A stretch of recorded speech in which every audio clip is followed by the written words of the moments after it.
అందుకు వారు చెరపట్టబడిన యూదులలోనున్న ఆ దానియేలు నిన్నే గాని నీవు పుట్టించిన శాసనములనే గాని లక్ష్య పెట్టక అనుదినము ముమ్మారు ప్రార్థన చేయుచు వచ్చుచున్నాడని. హల్లెలూయా. అవునండి, ఆయన దేవుని చూస్తున్నాడు. ఆయనను గాక మరి ఎవరిని కూడా ఆయన లక్ష్య పెట్టడు. రాజు కానీ రాజు శాసనములను కానీ, ఎందుకంటే వాటిని పుట్టించిందే ఆయన సృష్టికర్త అయిన దేవుడు. హల్లెలూయా. ఆ సత్యం దానియేలుకు తెలుసు. మరి వీరు ఏం చేస్తూ ఉన్నారు? నింద వేస్తూ ఉన్నారు. ఎందుకు? అతని పైన అసూయ.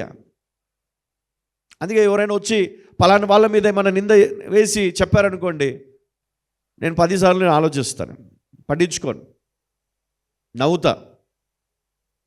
ఎందుకో తెలుసా? నీలో అసూయ ఉంటే నువ్వేం చేస్తావు? ఒకళ్ళ మీద సాడీలు చెప్తావు. తీర్పు తీర్చడానికి మనం ఎవరు? పట్టించుకోవద్దు.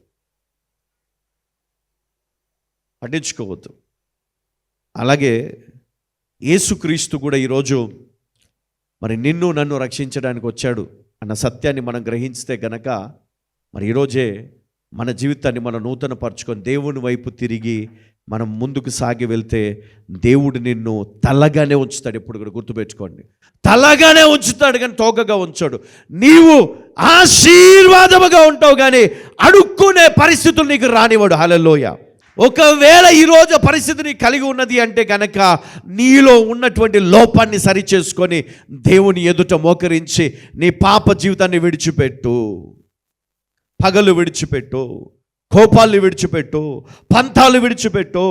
నీవు నిజమైన దేవుని బిడ్డవైతే వాటితో నీకు పని లేదు. హల్లెలూయా. అమ్మా, ఒక చిన్న బిడ్డను చూడండి. పగలుంటాయా? కోపాలుంటాయా? ద్వేషాలుంటాయా? కుళ్ళుంటుందా? అసూయ ఉంటుందా? నీకుంది నాకు లేదని. మరి మనకెందుకమ్మా? అది ఉన్నంత కాలము నువ్వు ఎదగలేవు. అది నరికి వేయబడాలి, అది ఎండిపోవాలి, అది అగ్నిలో పాడవేయబడాలి. ఫలించని తీగలు దేవునికి అక్కర్లేదు. హల్లెలూయా.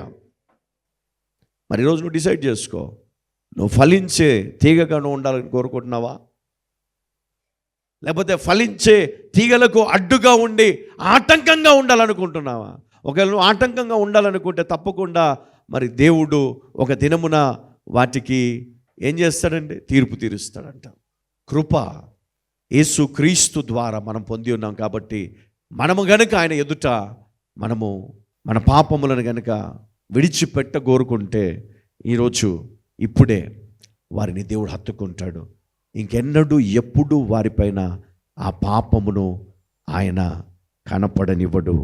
వాటి ఫలము కానీ వాటి వేరు కానీ అది వారిలో ఉండకుండా శాశ్వతంగా వాటిని నాశనము చేయగలడు. ఎందుకంటే ఆయన నీకంటే ముందుగా ఆ శిక్షను భరించాడు.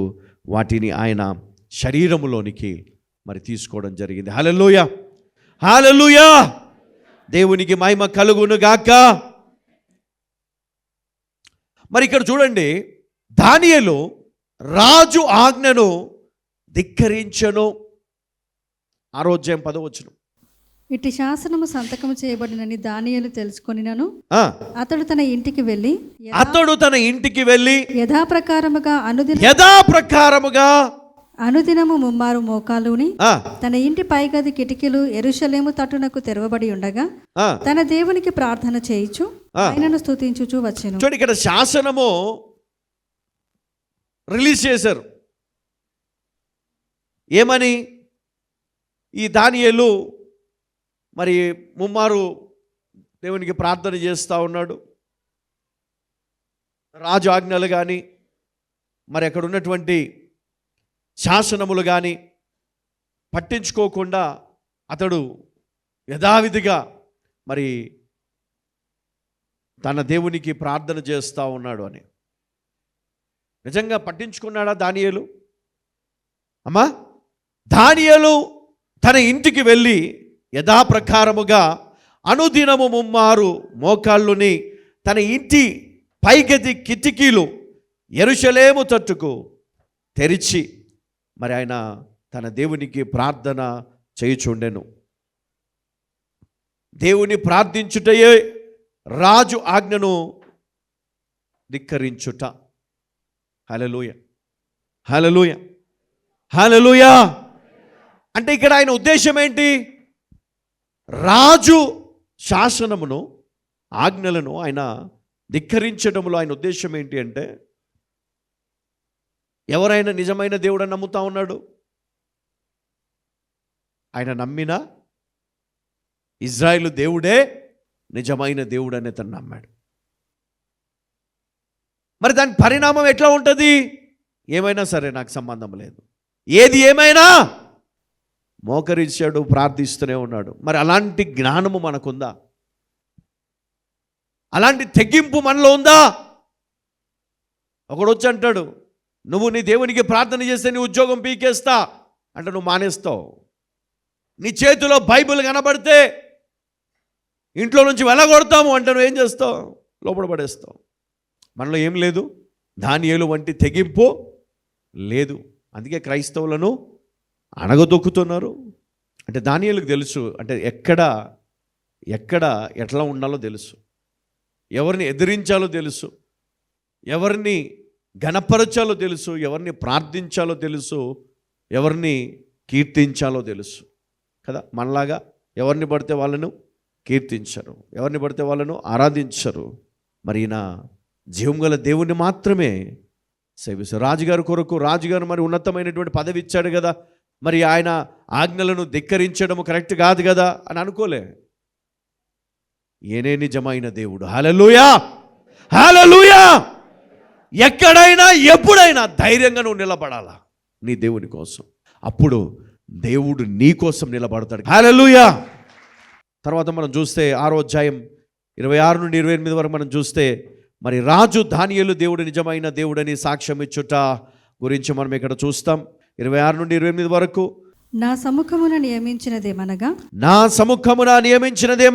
నా రాజ్యములోని సకల ప్రభుత్వముల యందుండు నివాసులు. ఏమంటున్నాడమ్మా? నా రాజ్యములోని సకల ప్రభుత్వముల యందుండు నివాసులు దానియేలు యొక్క దేవునికి భయపడుచు ఆయన సముఖమున వణుకుచుండవలెను. ఆయనే జీవము గల దేవుడు. ఆయనే యుగ యుగములుండువా. ఆయన రాజ్యము నాశనము కానేరదు. ఆయన ఆధిపత్యము తుదమట్టున ఉండును. ఏమంటమ్మా? ఆయన ఆధిపత్యము తుదమట్టుకు ఉండును.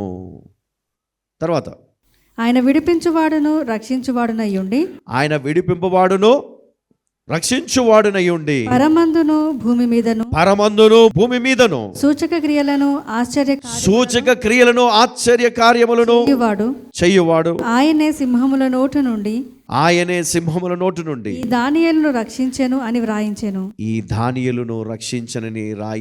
ఈ దానియేలు దర్యావేషు ప్రభుత్వ కాలమందున పారసీకుడకు కోరెషు ప్రభుత్వ కాలమందును వర్ధిల్లెను. చాలండి.